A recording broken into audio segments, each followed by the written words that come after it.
important players on this QWQ team, as one of the players that can generate early game leads by himself.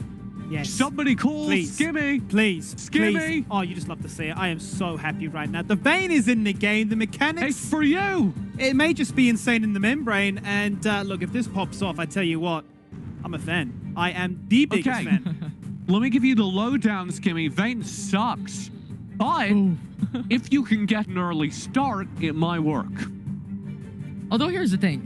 I think you mentioned it about a while ago how QWQ is like so good when it comes to the late game. I think Banana wants to match it up. Let's pick up Vayne. Let's play the late game. Let's match up against Kai'Sa. Let's go through that. Let's go to a distance here. Let's play this very late patiently for both Banana and QWQ. Between the Kai'Sa and the Vi that's now come in here alongside the Galio, there's a ton of early and mid-game threat from QWQ. So pace of this game is going to be them trying to end this game in the mid-game around the 10-minute mark. Banana have the game insured if it goes late. They have that kettle comp, the Jarvan, being able to set up for the Orianna pulls. Orianna is going to do a ton of damage. Vayne, yes, Infinity will be terrifying if we go to that hyper late game. Anything to add, Infinity? Yeah, I was waiting for that cue, but yeah, I do agree. It's like, it depends. If you get the early game QWQ, definitely can take it home, but that late game is looking very spicy for Banana. Well, I tell you what, whilst I am thrilled to see Vayne, the cat's woken up because she knows that Vayne is insane. My concern is, where's the enchanter to make this Vayne pop off? There is no Lulu, there's no Janna, there is no Nami. I'm a little bit worried, but I tell you what, let's throw it to our casting team. Take it away, guys. Well, it is QWQ here on the match point. We want to see whether the bananas will be ripe here in this series, because we got ourselves a Vayne that is going to go into that hyper late game sort of way to get themselves back into a game 5 and maybe stand a chance to come in with an upset. So, Riku, we see the drafts already. What's your thoughts on this? My take for Banana's composition, I love it, but it's 2 out of 3 when it comes to having to propel the Vayne to make sure it's safe. It's lacking that Lulu, but instead it's going to have that Rakan for that additional engage on top of Nitrogen. Really love this Jarvan 4, though, to complement the Vayne, just because, you know, you don't exactly need a wall because you got the Cataclysm, that pocket Cataclysm, that pocket wall you can use for 24/7 condemn anytime. Well, we still have cooldowns on that 24/7 condemn, that is though. True. So I guess that we'll just have to wait and see if that could possibly happen for Team Banana, because it's not exactly a Jarvan inside the jungle. It's going to be on the top lane, so perhaps some TP plays will be coming to effect, or just wait for those big team fights if that's ever going to happen. And I really want to highlight this again, right? You mentioned about the Vi. It also does not force Tails to go on a QSS because it's pointless against an assault battery. Yeah, that is the thing. I wonder what defensive enchantment would Tails possibly get? Because again, looking at the opposition, QWQ has this very all-in composition with a lot of backline access. You get Tommy with the assault and battery in, and then Hero's entrance or Killer Instinct coming from Cool. It is very, very difficult to see if a Vayne can survive. And that is exactly the reason why they have the Orianna shields, the peel coming from Nitrogen and Scarlet Petal. But the biggest question is if it's going to be enough. Because again, backline access is very rich in QWQ.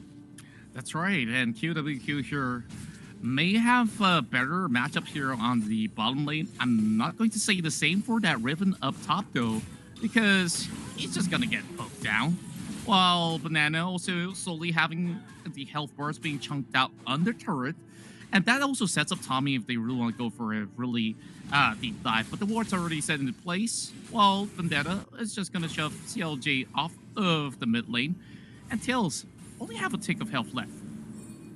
Yeah, incredibly low. Again, a Vayne to lane, especially if you don't have an enchanter with you, is actually very sad because you have 0 wave clear to work with. You're up against a Lulu and a Kai'Sa, which is just, you know, basically a lot of wave clear. You got the Pixie, you got Pix rather, and as well as the Icadian Rain. So Tails and Scarlet Petal are gonna have a big problem when it comes if they want to unleash themselves and survive till the mid game. That's right, and they are already getting forced to back in for some reset, and Vendetta has just lost his blue buff. It's Tommy with the level 5s who can easily drop in with some early initiation, but not really in a good state to do so for now. Still even Steven here in the span of 2.5 minutes.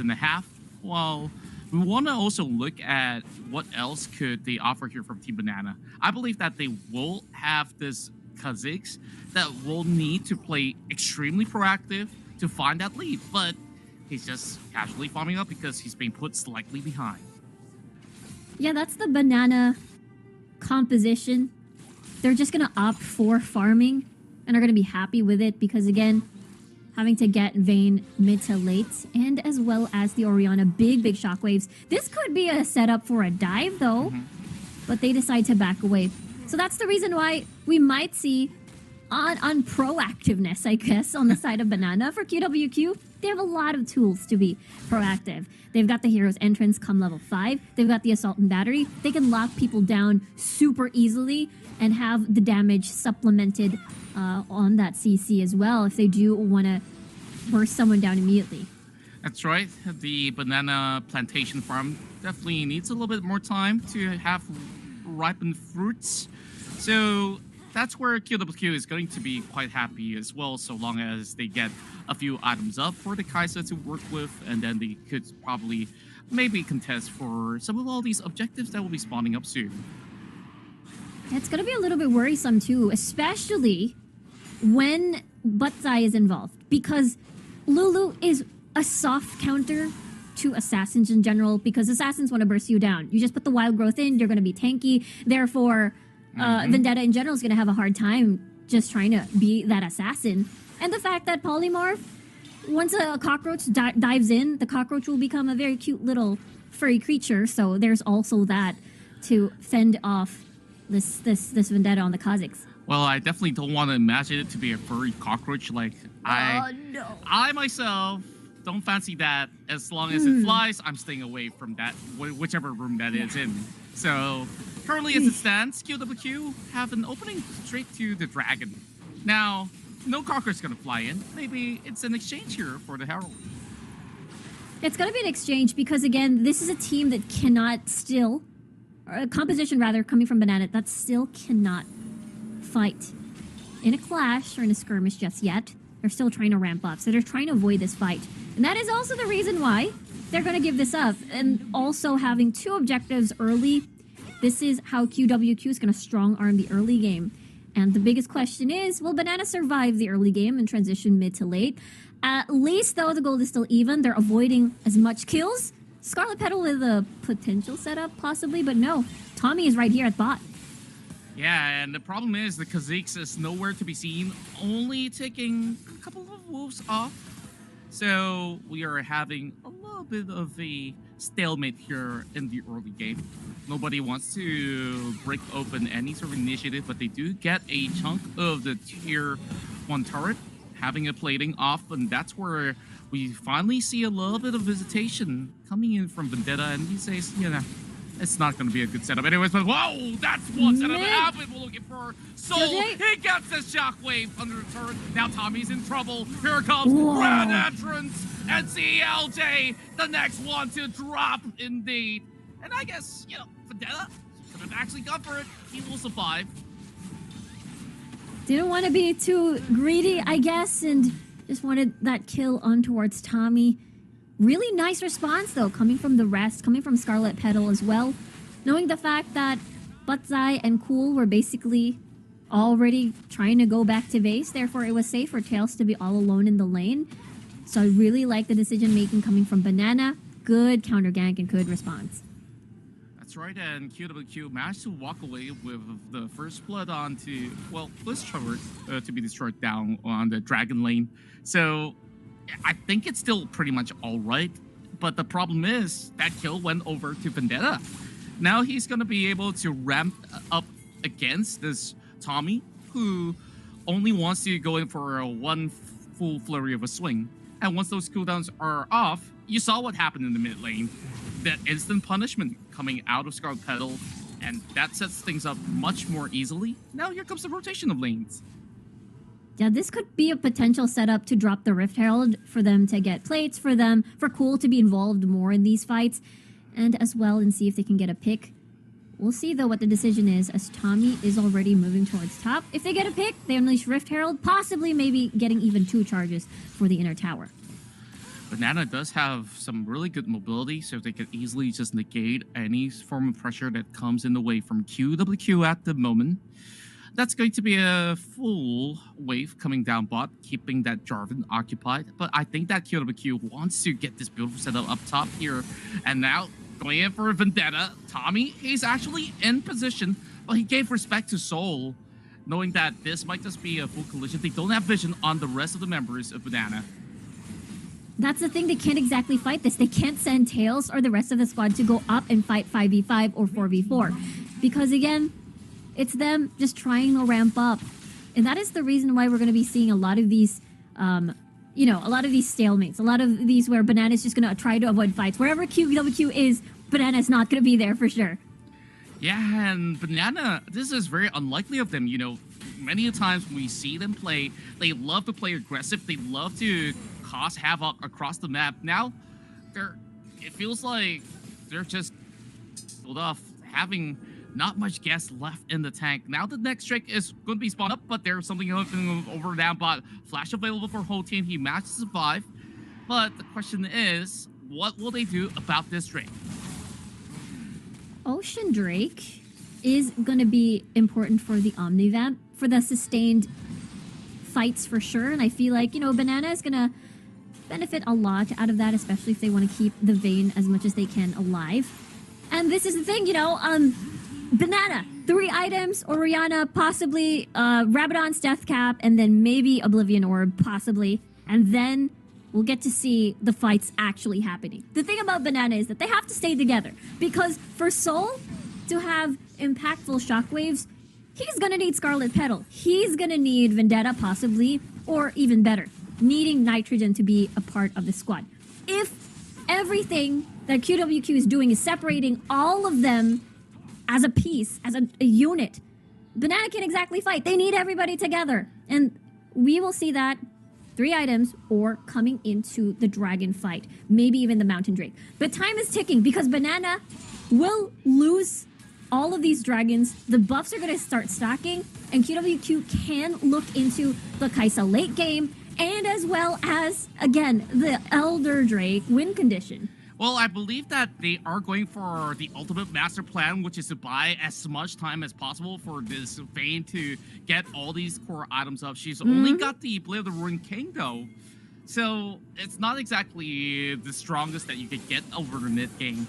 And that's where, you're giving too much leeway for QWQ. Now they start that Drake, immediately going for Assault Boundary, tops right in with a killer instinct as well. Redemption Bane pop. Now, immediately goes in for the escape. Scarlet Petal finds the exit point.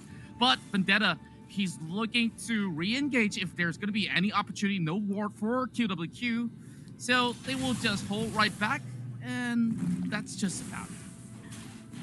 Yeah, I was thinking that maybe Banana can force something out, but their biggest engage, which is Scarlet Petal, has no ult anymore. And I was thinking, hey, Banana has ult advantage. No killer instinct, no wild growth, no assault and battery. Maybe it's the time to just go. But without Rakan, without Scarlet Petal, it's going to be a little bit difficult having to rely on the secondary engages, possibly towards Nitrogen and Soul with a flag and drag Cataclysm into a big shockwave. Now, we also want to look back into the items, right? I just look at the purchases. It's a Rabadon's Death Cap already being built there by Soul as you compare it to the Galio, who might just be close to 1,000 behind, but he managed to also make similar sort of purchase. So when it comes down to a quick burst potential, maybe the Galio doesn't offer as high of damage as compared to Orianna.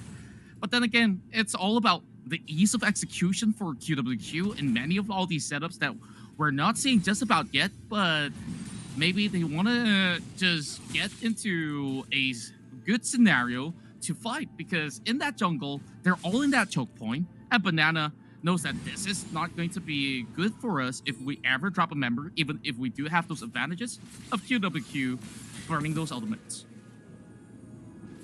Yeah, that's why they're very, very careful in where they want to fight, because in choke points, of course, there's going to be easy condemns, easy shockwaves to be executed.